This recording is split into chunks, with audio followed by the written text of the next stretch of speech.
CH24 उस रात के बाद मैं तुम्हारा क्या हूँ स्वीट हार्ट। तुम सिर्फ मेरी हो। तुम्हें किसी और को अपने आप को हाथ लगाने का हक देने की कोई इजाजत नहीं है। अनिका की गर्दन में अपना चेहरा घुसाए उसकी गर्दन को चूमते हुए एकांश ये सब बोल रहा था। अनिका अपनी गर्दन पर एकांश की गर्म सांसों को बखूबी महसूस कर पा रही थी। उसके अंदर अजीब सी सनसनी दौड़ गई। वही एहसास जो हर बार नया बनकर उसके जिस्म में घुल जाता था। मगर एक ही पल में अनिका ने अपने आप को काबू करते हुए एकांश की गोद से झटके से उठकर खुद को उससे दूर कर लिया। एकांश को अनिका का ये अंदाज पसंद नहीं आया और वो उसे गुस्से से घूरने लगा। तभी अनिका ने भी दांत पीसते हुए एकांश को देखकर कहा, तुमने समझ क्या लिया है मुझे? मैं तुम्हारी कोई पपेट नहीं हूँ जो तुम्हारे इशारों पर चलूंगी। और तुम हो कौन मेरी लाइफ में? एक रात क्या नशे में तुम्हारे साथ गुजार ली मैंने। तुम तो मेरे सिर पर चढ़कर नाचने लगे। गलती हर किसी से होती है, लेकिन तुमने तो मुझे अपना गुलाम बना लिया। जब मन चाहेगा मुझे कहीं से भी उठा लोगे क्या तुम? ब्लडी ठरकी कहीं के, आज के बाद ऐसा करने की सोचना भी मत। तुम और मुझसे 100 कोस दूर ही रहना। मेरे चाचू पुलिस कमिश्नर है। अगर उन्हें मैंने ये सब बता दिया ना, तो वो तुम्हें पकड़कर जेल में डाल देंगे, समझे? अनिका जो कुछ भी बोल रही थी, ये सब एकांश सोफे के किनारे पर हाथ रखकर चुपचाप सुन रहा था। अनिका वहाँ से जाने ही लगी, तभी उसके कानों में एकांश की आवाज दोबारा से पड़ी। तुम्हारा वो दोस्त कहाँ है स्वीट हार्ट, जो तुमसे स्टेज पर कुछ ज्यादा ही चिपक रहा था? अनिका चलते चलते रुक गई और एकांश की बातों से अब उसे कुछ कुछ चीजें साफ साफ समझ आने लगी थी कि एकांश किसके बारे में बोल रहा है। आरव। अनिका एक बार अपने होठों आरव का नाम लाकर पीछे मुड़ी। तभी एकांश सोफे पर से उठा और धीमे कदमों से वो अपने सख्त अंदाज में अनिका की तरफ बढ़ा। दोनों एक दूसरे से एक कदम की दूरी पर आ गए थे। तभी अनिका ने एकांश की आंखों में देखते हुए सवाल किया, तुम आरव की बात कर रहे हो? एकांश अंडरस्को हाँ डार्लिंग। कुछ ज्यादा ही खुश हो गया था ना वो। मुझसे उसकी खुशी बर्दाश्त नहीं हो रही थी, इसीलिए कुछ वक्त के लिए मैंने उसे सुला दिया है। फिर एकांश ने अपना हाथ अनिका की तरह बढ़ाकर उसके बिखरे हुए बाल को उसके कान के पीछे करते हुए गोल्ड वॉइस में कहा, तुम कहो तो मैं उसे हमेशा के लिए सुला दूं। एकांश की ऐसी बातें सुन अनिका ने अपने चेहरे के पास मौजूद एकांश के हाथ को जोर से अपने बाएं हाथ से झटकते हुए कहा, आखिर उसने तुम्हारा बिगाड़ा क्या है? क्यों पागलों जैसी हरकतें कर रहे हो? एकांश ने झटके से अनिका की कमर में हाथ डाल उसे खींच खुद के सीने से चिपका लिया और अपना सर थोड़ा झुकाकर अनिका के बाल खींचकर उसके चेहरे को अपने करीब लाते हुए बोला, उसने तुम्हें हाथ लगाया स्वीट हार्ट, ये है उसकी गलती। डांस करते वक्त वो तुम्हारी बॉडी को छू रहा था, ये है उसकी गलती। तुम्हें मेरे अलावा कोई और नहीं छू सकता। और तो और पूरी ऑडियंस के सामने तुम्हारे नाम के साथ उसका नाम जोड़ा गया, ये है उसकी गलती। तुम सिर्फ मेरी हो, तो उसका क्या हक बनता है तुम्हारे करीब आने का? अनिका एकांश से खुद को छुड़ाने की कोशिश करते हुए बोली, अंडरस्को वो मेरा बचपन का दोस्त है और तुम होते कौन हो उसके बारे में ये सब बोलने वाले? अनिका की बात पर एकांश ने अनिका के बालों पर अपनी पकड़ और कसते हुए कहा, उस रात के बाद मैं तुम्हारा क्या हूँ स्वीट हार्ट? अनिका जो एकांश के चेहरे के बिल्कुल करीब थी और उसके सवाल से अनिका शर्म से पानी पानी हो गई थी। उसके होंठ कांपने लगे थे। उसके पास जवाब देने के लिए कोई शब्द ही नहीं थे और उसके छूटने की कोशिश भी नाकामयाब रही थी। तभी एकांश ने दोबारा सवाल किया, अंडरस्को बोलो क्या हुआ मैं तुम्हारा उस रात के बाद? या फिर एक रात काफी नहीं है हम दोनों के बीच कोई रिश्ता बनाने के लिए? अनिका बिल्कुल शब्दहीन थी, ना वो कोई जवाब दे पा रही थी और ना ही एकांश से दूर जा पा रही। बस अपने कांपते होठों को काबू करते करते उसे पता ही नहीं चला कि कब एकांश ने उसके होठों पर अपने होंठ रख दिए। अनिका जिसकी हैरत से आंखें बड़ी हो गई, उसे महसूस हुआ कि एकांश अब आंखें बंद करके अनिका को बड़ी ही बेसब्री से किस कर रहा है। अनिका जो बिल्कुल स्टैच्यू बन गई थी एकांश की गिरफ्त में, वही उसके बाल जो एकांश की मुट्ठी में थे। उसका दर्द अनिका की आंखों से आंसू निकालने लगा था। आंसू की एक बूंद निकलते ही अनिका जिसके होठ एकांश के होठ से जुड़े थे अचानक ही कसमसा गई और किसी तरह अपना हाथ निकाल कर वो अपने बाल पकड़े हुए एकांश की मुट्ठी से अपने बाल छुड़ाने की कोशिश करने लगी। एकांश ने उसके बाल छोड़ दिए और उसी हाथ से उसने अनिका की गर्दन को कसकर पकड़ लिया। एकांश किस करते करते बहुत ज्यादा वाइल्ड हो गया था। उसने अब किस करते करते अनिका के होठों पर बाइट करना शुरू कर दिया, जिससे अनिका को बेहद दर्द होने लगा। मगर एकांश था कि उसे छोड़ ही नहीं रहा था। 25 मिनट होने को आ गए थे। अब अनिका की सांसें उफान भरने लगी, उसकी आंखें धीरे धीरे बंद होने को आ रही थी। तभी एकांश ने उसके होठों को छोड़ दिया और उसके सीने पर आकर किस करने लगा। तभी उसे महसूस हुआ कि अनिका बहुत कम सांसें ले रही है। एकांश ने उसे गोद में उठाया और दोबारा से आकर सोफे पर बैठ गया। अनिका उसी की गोद में थी। एकांश ने अनिका के बिखरे हुए बालों को अपनी उंगली से संवारते हुए कहा, तुम तो इतने में ही थक गई स्वेट हार्ट, अभी तो हमें बहुत रोमांस करना है। अनिका जो खुद को संभाल रही थी, वो गुस्से से एकांश को देखते हुए बोली, और तुम्हें ऐसा क्यों लगता है कि मैं तुम्हारा साथ दूंगी? छोड़ो, मुझे घर जाना है। तुम्हारी फालतू बकवास के लिए मेरे पास टाइम नहीं है। एकांश ने चेहरे पर शैतानी मुस्कान लाते हुए अनिका की आंखों में आंखें डालकर कहा, पहले अपने दोस्त की हालत तो देख लो स्वीट हार्ट। ये सुन अनिका की आंखें बड़ी हो गई। तभी एकांश ने अपना फोन निकाला और कुछ ही सेकंड बाद उसके फोन में वीडियो कॉल पर कुछ नज़ारे शो होने लगे। एकांश ने अपना फोन अनिका की तरफ किया। अनिका फुल स्क्रीन पर देखते ही अचानक से रो पड़ी। आरव, आरव चिल्लाते हुए अनिका फोन स्क्रीन को देखने लगी। फोन स्क्रीन पर आरव जमीन पर बेसुध लेटा हुआ था। उसके हाथ, पैर और चेहरे पर काफी चोट के निशान थे, जो कि वीडियो कॉल पर साफ साफ दिखाई दे रहे थे। आरव बिल्कुल होश में नहीं था, जिसकी वजह से उसके साथ कुछ गलत होने का संकेत नजर आ गया। अनिका ने एकांश का कॉलर पकड़कर लगभग चिल्लाते हुए कहा, अंडरस्को, क्या किया तुमने आरव के साथ? ये ऐसे जमीन पर क्यों पड़ा है? तभी एकांश कोल्ड वॉइस में अनिका से बोला, आवाज नीचे स्वीट हार्ट। अगर तुम्हारी आवाज थोड़ी सी भी लाउड हुई तो उसका खामियाजा तुम्हारे इस सो कॉल दोस्त को भुगतना पड़ सकता है। अनिका धीमी आवाज में रोते हुए बोली, क्यों कर रहे हो तुम ऐसा? जो हो गया तुम सब भूल क्यों नहीं जाते? मेरी वजह से तुम मेरे अपनों को नुकसान नहीं पहुंचा सकते। अनिका का इतना सेंटेंस एकांश को गुस्सा दिलाने के लिए काफी हो गया। एकांश ने अनिका को अपनी तरफ घूरते हुए फिर से गुस्से में कहा, तुम्हारा अपना सिर्फ मैं हूँ स्वीट हार्ट। तुम्हें किसी और को अपना बनाने की इजाजत नहीं है। लगता है तुम सिर्फ बातों से नहीं मानोगी। अभी के अभी मैं अपने आदमी को बोलता हूँ कि तुम्हारे उस दोस्त को गोलियों से छलनी कर दे। कैसा रहेगा मेरा ये आइडिया? अनिका अंडरस्को, नहीं नहीं प्लीज कुछ मत करो। तुम जो कहोगे मैं करूँगी ना, मैं हूँ ना तुम्हारे पास। प्लीज तुम उसे छोड़ दो। एकांश अनिका की बात सुन उसके चीन को पकड़कर हिलाते हुए बोला, अंडरस्को, दैट्स माय गुड गर्ल। बस इसी तरह मेरी सारी बातें मानती रहो, वरना तुम्हारे पूरी फैमिली का बायोडेटा मेरे पास है।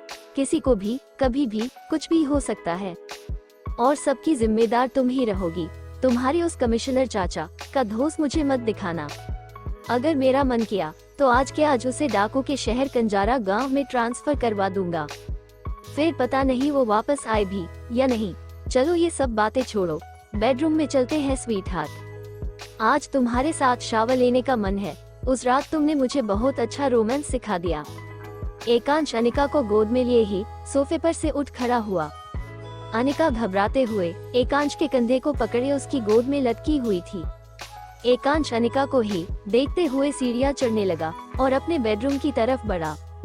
इधर तुषार और रिया की आज सेकंड डेट थी। सूट बूट में तैयार तुषार आज फिर से रिया को उसके पीजी लेने गया था। रिया इस वक्त लाइट पर्पल कलर की हॉट ड्रेस में थी, जिसमें वो बहुत ज्यादा खूबसूरत लग रही थी। वो आकर तुषार की गाड़ी में बैठ गई और तुषार ने उसे एक नजर देखते हुए प्यारी सी मुस्कुराहट के साथ गाड़ी स्टार्ट कर दी। तुषार ने गाड़ी में म्यूजिक ऑन कर दिया। उसका मूड इस वक्त बहुत ज्यादा अच्छा था। वैसे तो रिया जब भी उसके करीब रहती थी तो तुषार बहुत ज्यादा खुश रहता था, मगर उसे क्या पता था कि रिया उसे इतना बड़ा धोखा देने वाली है। रिया गलत नहीं थी, मगर उसे अपने प्लान को कामयाब करने के लिए तुषार को धोखा देना पड़ रहा था। फिलहाल तो तुषार ने म्यूजिक ऑन किया और सॉन्ग बजा, अंडरस्को, तेरा होने लगा हूँ जब से मिला हूँ, जब से मिला हूँ, तेरा होने लगा हूँ जब से मिला हूँ, जब से मिला हूँ। तुषार गई इन्हीं बोल के साथ अपने होंठ चला रहा था। प्रिया जो तुषार का ब्रेन वॉश ही करने आई थी, उसने सॉन्ग के फीमेल वॉइस में अपने होंठ चलाते हुए गाना गाया। हुआ है तुझे जो भी मुझे भी इस बार हुआ, तो क्यों ना मैं भी कह दूं हुआ मुझे भी प्यार हुआ। तभी मेल वॉइस की बारी आई और तुषार ने फिर से गाना शुरू किया। इसी तरह गाना खत्म हुआ और 2 लोग जोर जोर से हंसते हुए एक दूसरे को देखने लगे। तभी रिया ने अपने चंचल अंदाज में कहा, देखा हम दोनों की बॉन्डिंग कितनी अच्छी है ना। एक ही सॉन्ग पर दोनों कितना एंजॉय करने लगे। तुषार अंडस्को हाँ। तभी तो तुषार ने रिया से सवाल किया, अंडस्को तुमने बताया नहीं तुम्हारी फैमिली में कौन कौन है? आई मीन मॉम डैड भाई बहन कोई तो होंगे। रिया जो तुषार के सवाल से थोड़ा हिचकिचा गई और मन ही मन सोचने लगी, अंडस्को अब ये अचानक से मेरे बारे में ये सब क्यों पूछ रहा है, कहीं इसे मुझ पर शक तो नहीं हो गया। तभी रिया ने तुषार को जवाब दिया, अंडस्को मेरा इस दुनिया में कोई नहीं है, अनाथ आश्रम में रही हूँ मैं, और अब जब कमाने वाली हो गई तो मैंने अलग रहना शुरू कर दिया और खुद ही अपनी पढ़ाई का खर्चा उठाती हूँ। और कुछ पूछना है तुम्हें? तुषार अंडस्को नहीं, और कुछ नहीं पूछना। और किसने कहा तुम्हारा इस दुनिया में कोई नहीं है? तो फिर मैं कौन हूँ? हम दोनों इस दुनिया में अकेले हैं। हाँ मेरे पास एक शख्स और है, मेरा खास दोस्त एकांश सिंह ओबरॉय, जिसका बगैर में कुछ भी नहीं। अब तुम भी मेरी फैमिली में जुड़ गई, अपने आप को कभी अकेला मत समझना। इधर रिया ने राहत की सांस ली कि तुषार को उस पर कोई शक नहीं है। दोनों हंसते मुस्कुराते कार से होटल की तरफ जाने लगे। इधर शरारत को होश चुका था। इस वक्त उसी कमरे के बेड पर लेटी हुई थी जिस कमरे में उसे आयान ने बंद करके रखा था। जब उसे होश आया और धुंधली आंखों से उसने पूरा कमरा देखा तो सोच में पड़ गई। तभी उसे याद आया कि थोड़ी देर पहले उसने क्या नजारा देखा था। उसने जिंदा सिंघानिया को, जिसे वो अपने पिता मानती थी, अपनी आंखों से जलते हुए देखा था। शरारत ये सब याद करके जोर से चिल्ला पड़ी। तभी एकदम से कमरे के दरवाजे पर आयान आ खड़ा हुआ। To be continued guys. अब देखते हैं सिंघानिया के मारने के बाद अब आयान शरारत का क्या करेगा और कैसे रिया तुषार का ब्रेन वॉश कर पाएगी। हालांकि तुषार तो पहले से ही रिया पर लट्टू है। वही मेन लीड रोल एकांश और अनिका का रोमांस भी अभी बाकी है, तो बने रहिए। न्यू नॉवेल के चैप्टर्स भी आज ज्यादा से ज्यादा डालने की कोशिश करूंगी, वहाँ भी जरूर सपोर्ट करिएगा। कहानी बहुत लंबी जाने वाली है और बहुत ज्यादा रोमांचक होने वाली है। CH25 ब्लडी क्रिमिनल कहीं के। शरारत जब बेहोशी से होश में आई तो कुछ देर पहले के नजारे को याद कर, जिसमें सिंघानिया, जिसे वो अपना पिता अपना सब कुछ मानती थी, उन्हें उसने अपनी आंखों से जिंदा जलते हुए देखा। ये नजारा याद करते ही उसकी अचानक ही चीख निकल गई। वो इस वक्त उसी कमरे में थी जिसमें उसे पहले भी कैद किया हुआ था। शरारत की जोर की चीज सुन के न जाने कहां से आयान दरवाजे पर आ खड़ा हुआ और उसने एक नजर शरारत को देखा। वही शरारत इस वक्त अंदर से पूरी कांप रही थी। बेड पर सिकुड़कर बैठी हुई शरारत बार बार अपनी आंखों के सामने से वो इमेज हटाना चाह रही थी। वो अंदर से बहुत से हल चुकी थी। आयान जो एक्सप्रेशन लेस चेहरे के साथ दरवाजे पर खड़ा था, उसने अपने कदम शरारत की ओर बढ़ाए और शरारत के पास बेड के सामने आकर खड़ा हो गया। रोती हुई शरारत, जिसने अपनी आंखों में चल रहे उस दृश्य से बचने के लिए अपनी आंखें बंद कर ली थी, अचानक ही उसने कदमों की आहट सुन सामने देखा तो आयान खड़ा था। शरारत गुस्से में बेड पर से उठी और सीधा आयान के सामने आकर उसके मुंह पर एक जोर का मुक्का मार दिया। यू बास्टार्ड, तुमने मेरे डैड को जिंदा जला दिया, तुम्हें मैं जान से मार दूंगी। शरारत के मुंह से आयान के होठों से खून निकलने लगा, मगर फिर भी वो सीधा खड़ा रहा। उसके चेहरे पर हर वक्त वाला गुस्सा इस वक्त नहीं था। वही शरारत कमरे में जो मिलता वो उठाकर आयान पर दे मारती। शरारत का गुस्सा बहुत जायज था। आखिरकार आयान तो शरारत के सबसे पसंदीदा इंसान, जिसे वो अपना पिता मानती थी, को मारा था। लगभग 2 मिनट तक शरारत हाथ में आई हर चीज उठाकर आयान को दे मार रही थी, मगर आयान सीधा खड़ा था। अब धीरे धीरे शरारत को समझ आ गया कि कमरे में और कोई सामान उसे मिल ही नहीं रहा है, वहाँ ज्यादा चीजें मौजूद ही नहीं थी।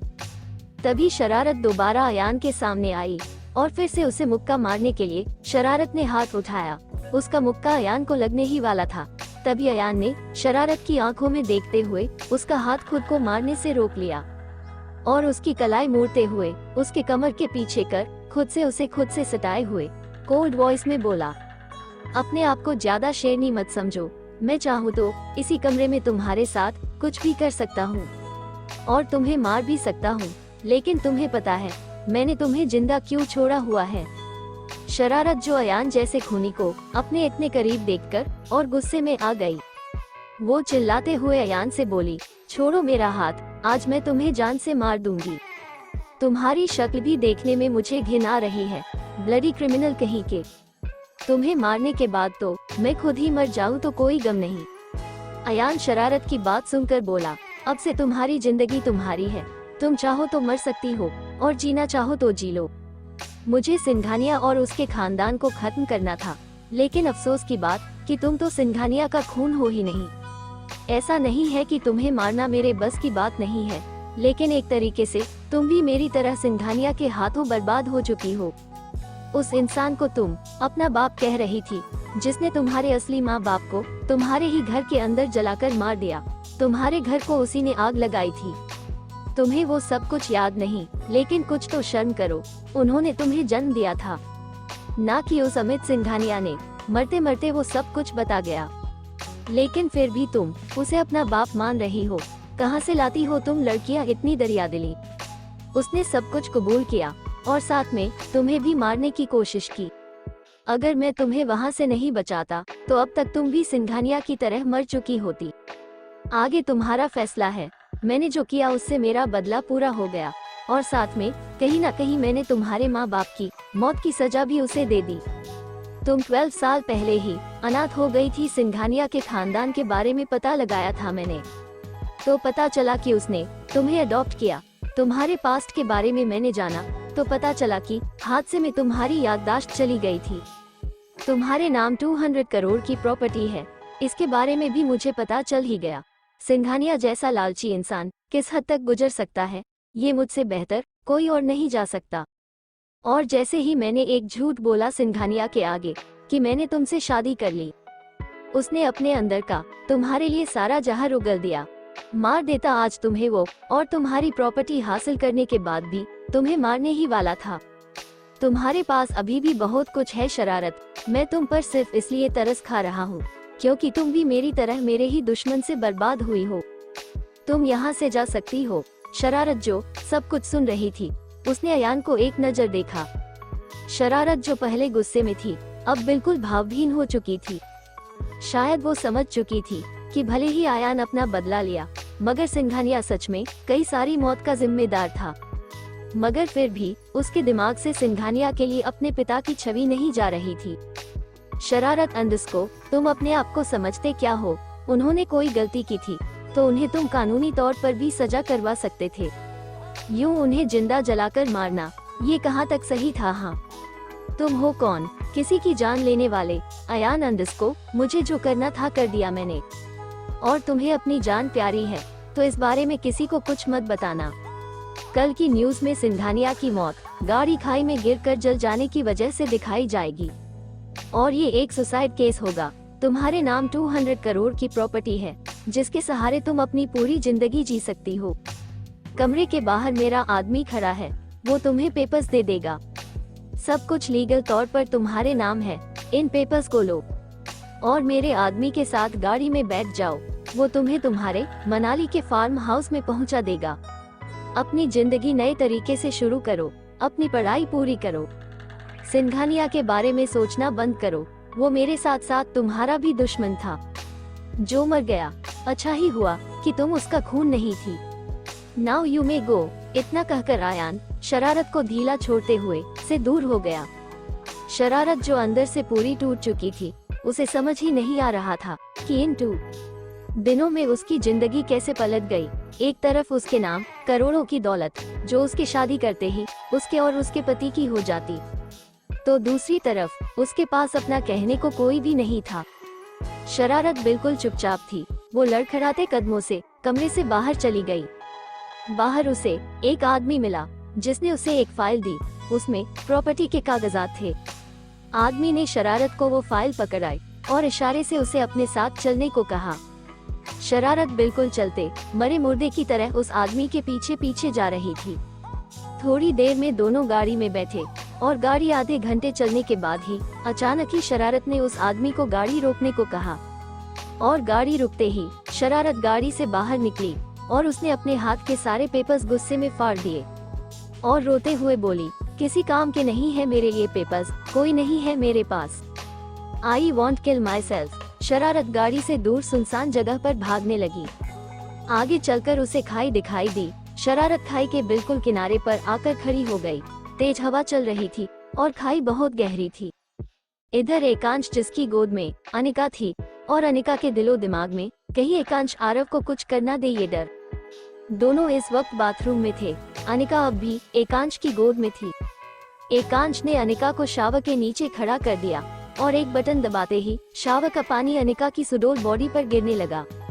अचानक पानी पड़ने की वजह से अनिका अपना बचाव शावर से करने लगी, मगर एकांश ने खुद भी आगे बढ़कर अनिका को अपने सीने से चिपका लिया और अनिका के चेहरे पर पानी आता देख उसके दिल को सुकून मिलने लगा। अनिका की बॉडी पूरी तरीके से भीग चुकी थी, साथ में एकांश भी।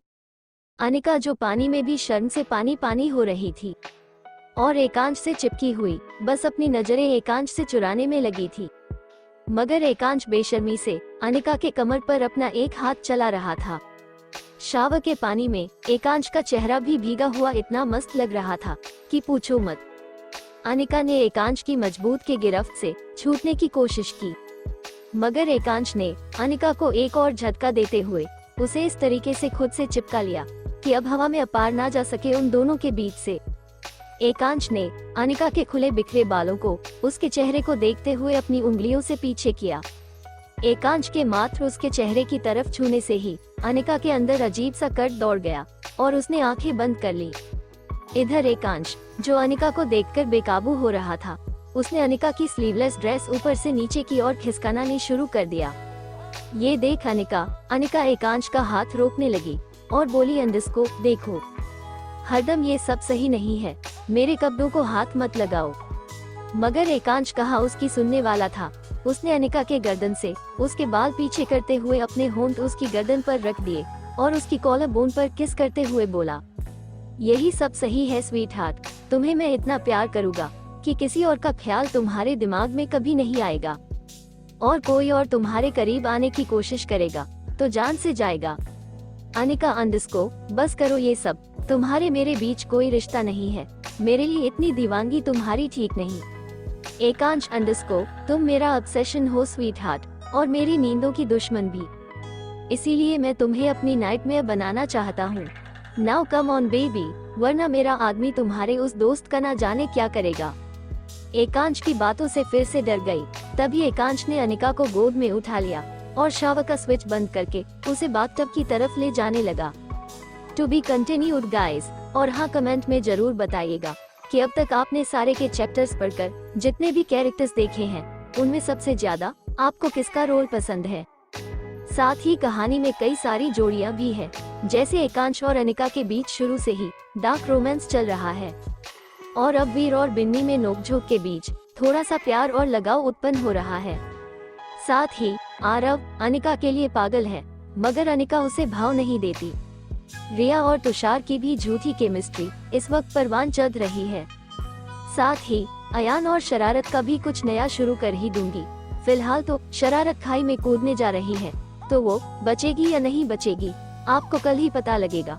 लेकिन इन सब के बीच आपको कौन से कैरेक्टर की लव स्टोरी ज्यादा पसंद है और कौन सा कैरेक्टर आपको ज्यादा प्रभावित करता है, कमेंट में जरूर बताइएगा। आपके कमेंट के बेहौल्फ पर आपके फेवरेट कैरेक्टर्स को मैं ज्यादा एक्सप्लेन करने की कोशिश करूंगी। सो मिलते हैं नेक्स्ट चैप्टर में, तब तक के लिए BYY। आपका दिन शुभ हो।